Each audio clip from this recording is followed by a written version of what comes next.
Сәлеметсіздер ме, құрметті Жанға жылу арнасының тыңдармандары. Бұл әңгімені соңына дейін тыңдап, өздеріңіздің пікірлеріңізді қалдыра отырыңыздар. Ауылдың шетінде ескі алма бағының жанында бір қабатты үй бар еді. Ол үйде Мирастың бала кезден қалыптасқан талай естелігі бар. Көрші-қолаң да оны жақсы білетін. Әке-шешеден қалған қара шаңырақты Мирастың ағасы иеленді деп.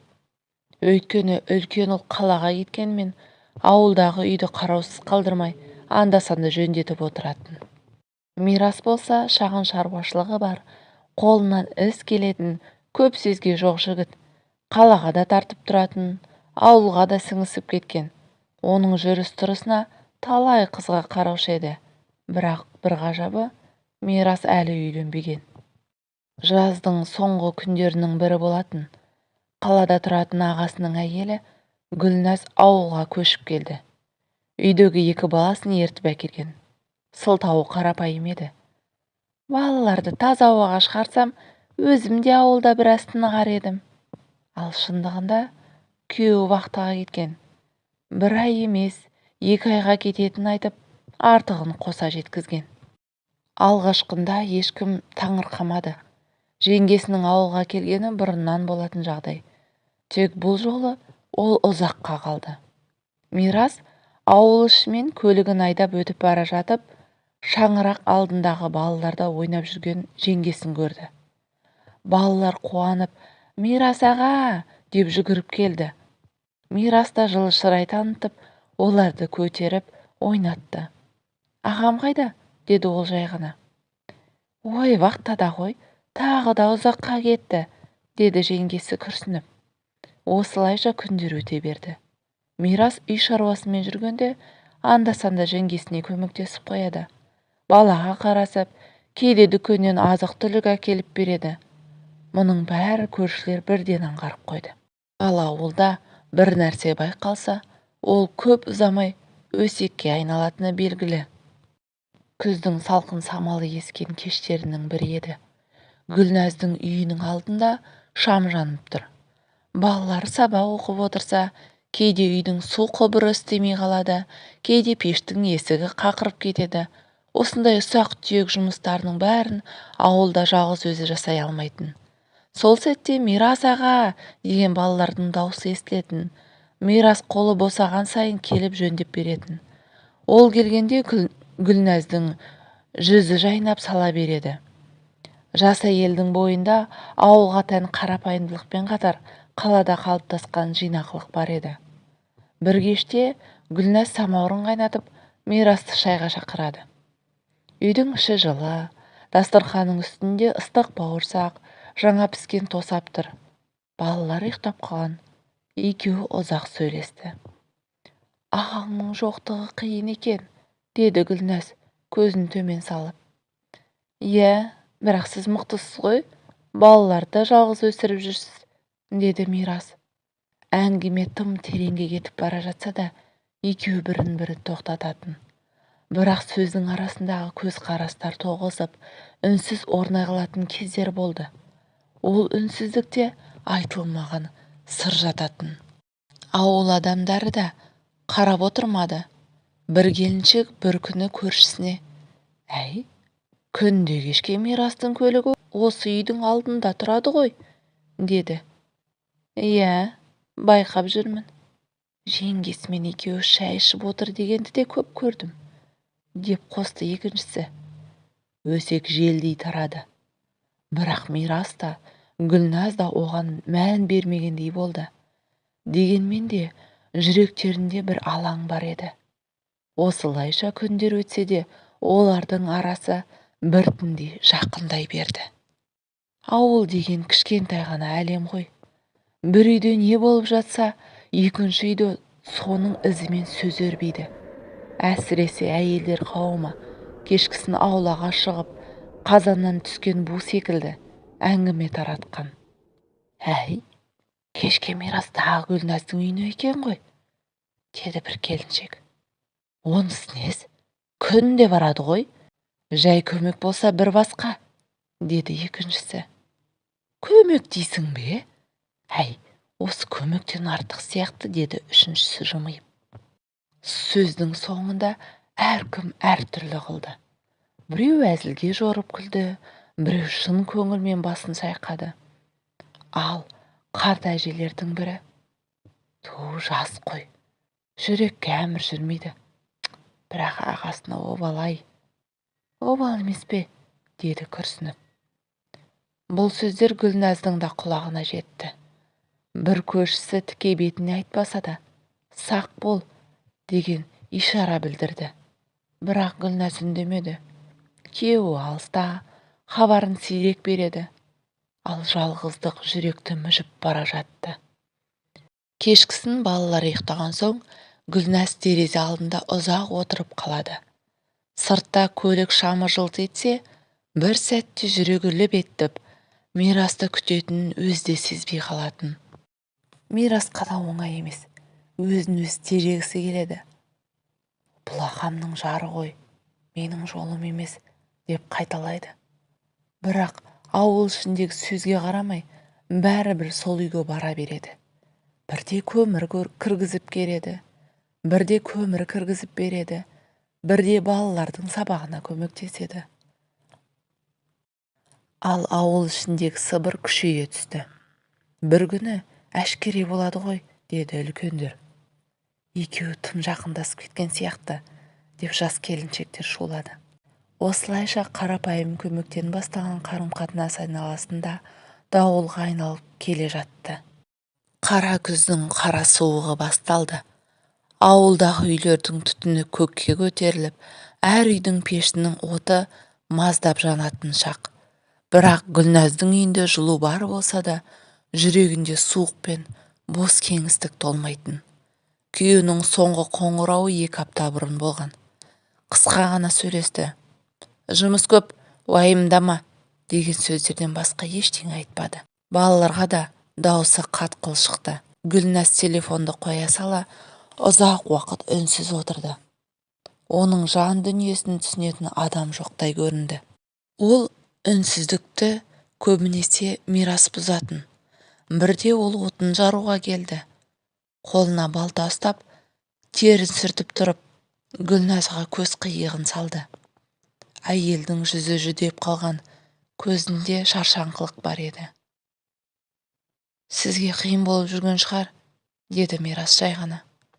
«Қиын емес. Қайдан болсын? Бірақ кейде бәрін тастап қалаға кеткім келеді», деді Гүлназ. Осы бір сөз Мирастың жүрегіне қадалғандай болды. Ол өзін қоярға жер таппады. Не үшін ол осыншама қиналу керек? Мен көмектескім келеді. Бірақ қай жерден тоқтау керек екенін білмеймін деген ой мазалады. Кей түні Мирас ұйықтай алмай жататын. Бұл сезім бе, әлде аяушылық па? Егер ағам келмей қойса ше? Ал егер ауыл айтқан өсек расқа айналса ше? деген сұрақтар жанын жегідей жеді.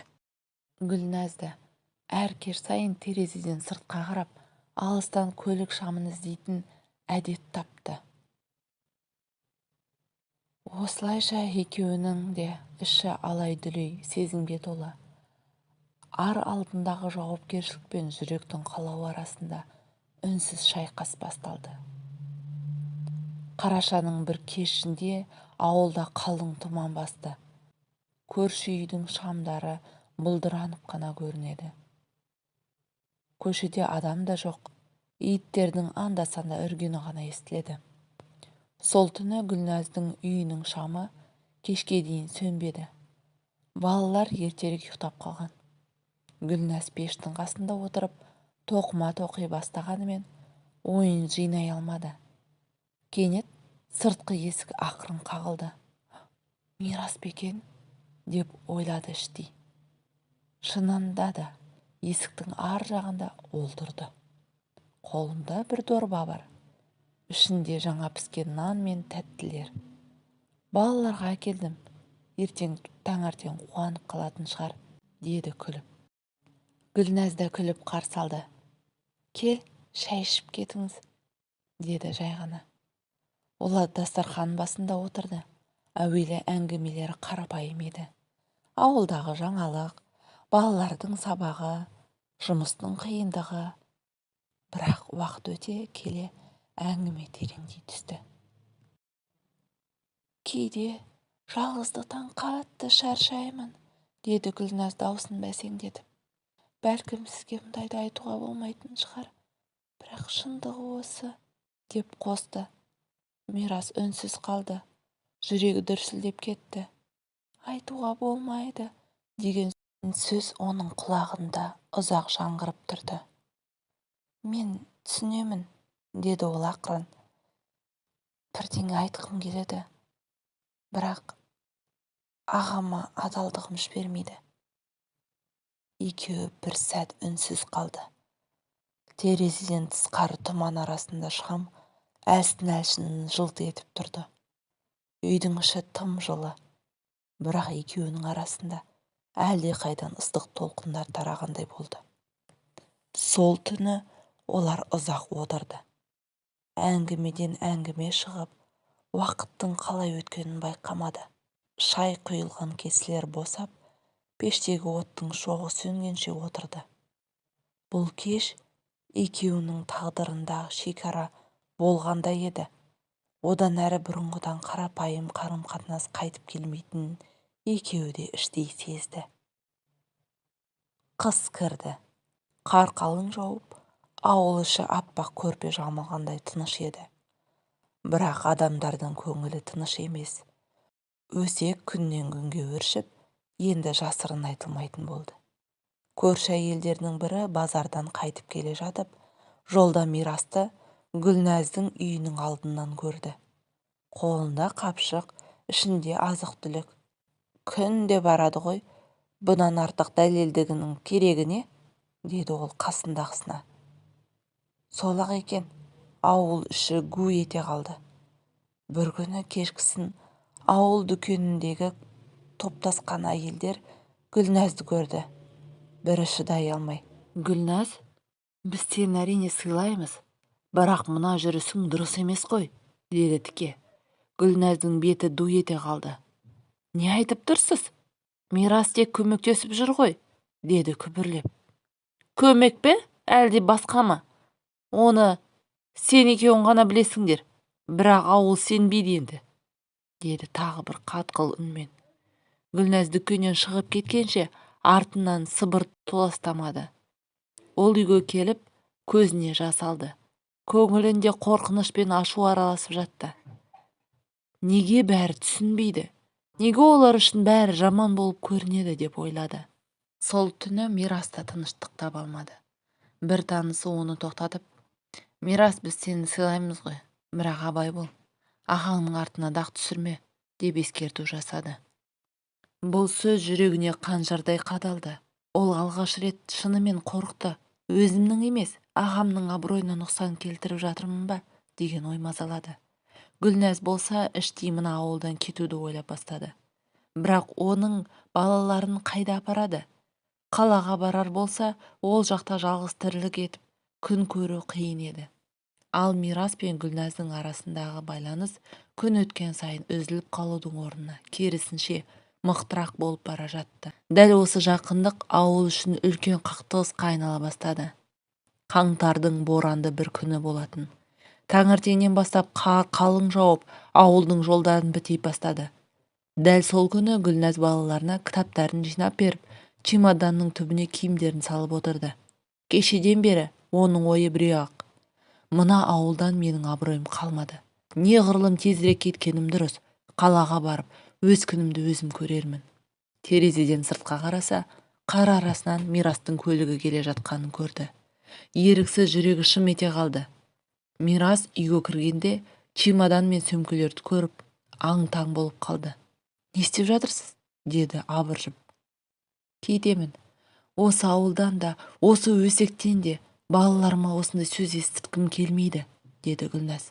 Мирас үнсіз тұрды. Бір сәт жүрегі алып ұшып, ойы аласұрды. Жіберейін бе, әлде тоқтатайын ба деген шешімсіздік жанын қинады. Гүлназ, кетпеш, деді ақырын. Не үшін? Деді әйел, көзіне жас толып. Сені жалғыз қалдырғым келмейді. Балаларыңды да көмектескім келеді. Өсек ол ешқашан тоқтамайды. Бірақ біз шындықты өзіміз білеміз ғой. Гүлназ оның сөзінен жүрегінің дірілін сезді. Бірақ бұл діріл қорқынышқа да ұқсайды. Білмеймін, Мирас, біз екеуміз дұрыс істеп жүрген жоқпыз. Ағаның алдында, адамдардың алдында, деді ол жылап. Иә, бірақ сенсіз өмірімді елестете алмаймын, деді Мирас бір деммен. Әйел чемоданды ашпай, қайтадан бұрышқа қойды.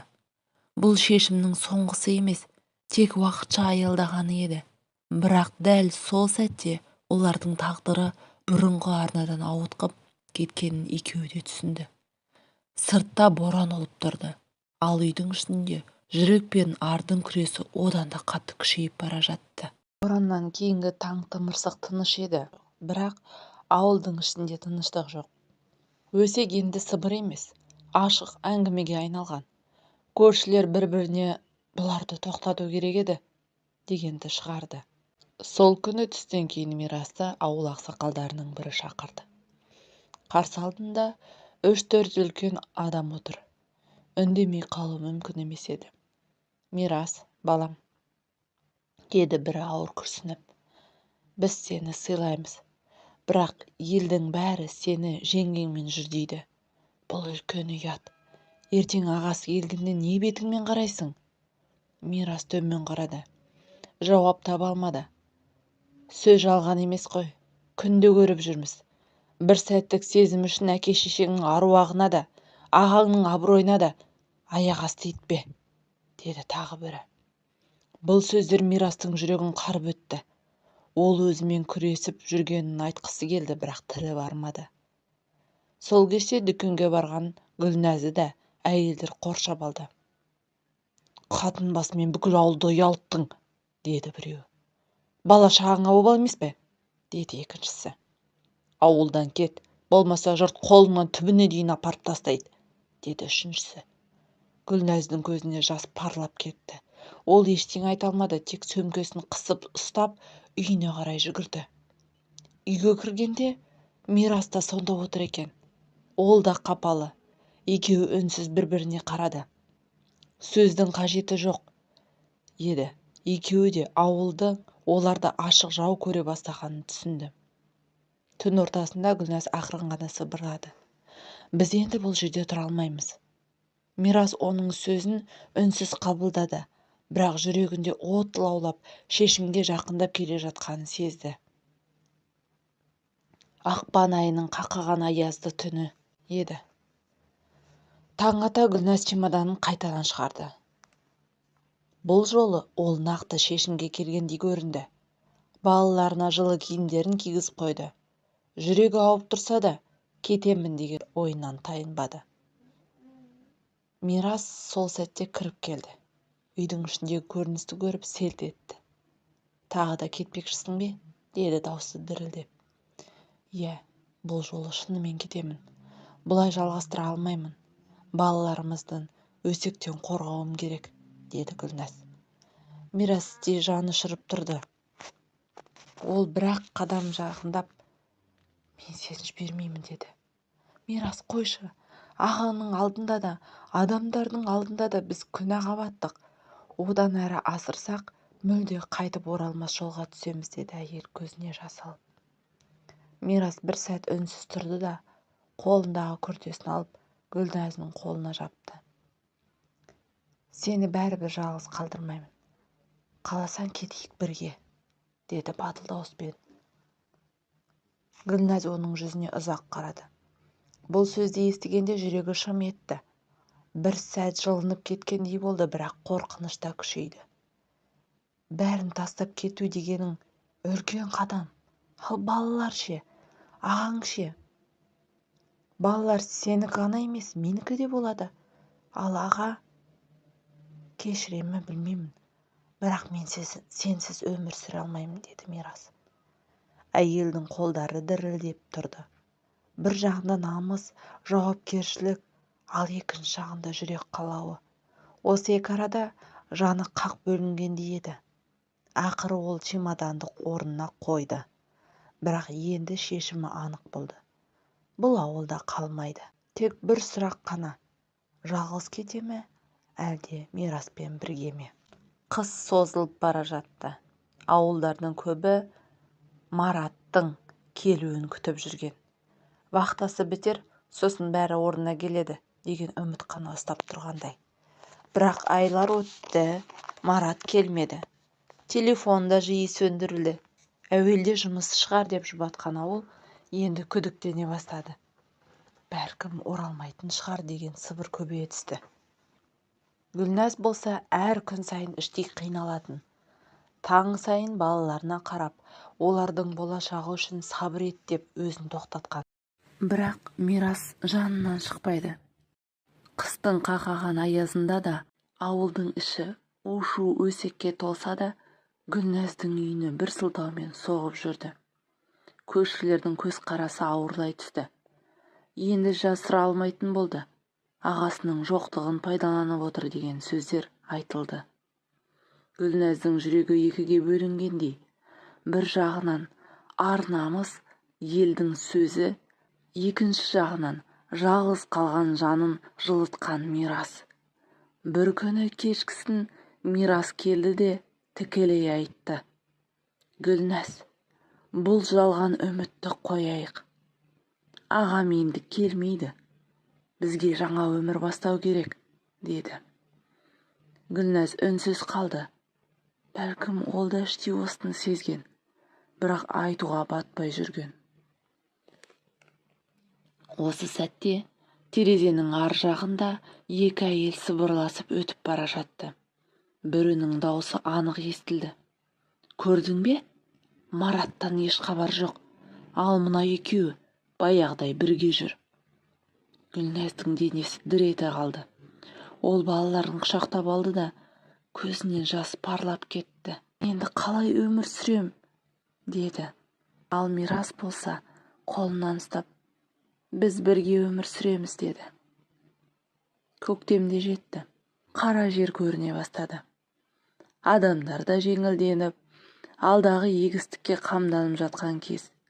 Бірақ мирас пен Гүлназ үшін уақыт тоқтап қалғандай. Бір күні Гүлназ телефон қоңырауынан оянды. Ұйқылы ояу. Телефонды көтергенде жүрегі шошып кетті. Дауысы қырылып шықса да, ол дауысты бірден таныды. Гүлназ, менмін, Маратпын. Әйелдің қолынан телефон түсіп қала жаздады. Сен қайдасың? Неге үнсіз кеттің? Деді Гүлназ көзіне жас алып. Кешір, жағдайым қиын болды. Енді бәрін түсіндіремін.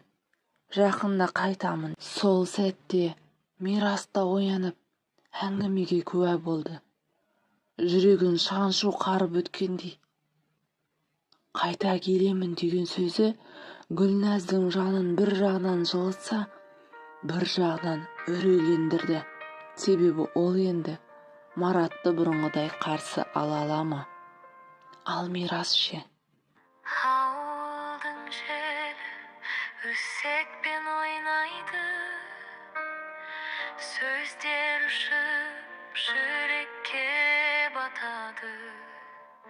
Жеңгеммен көңіл қостың деген,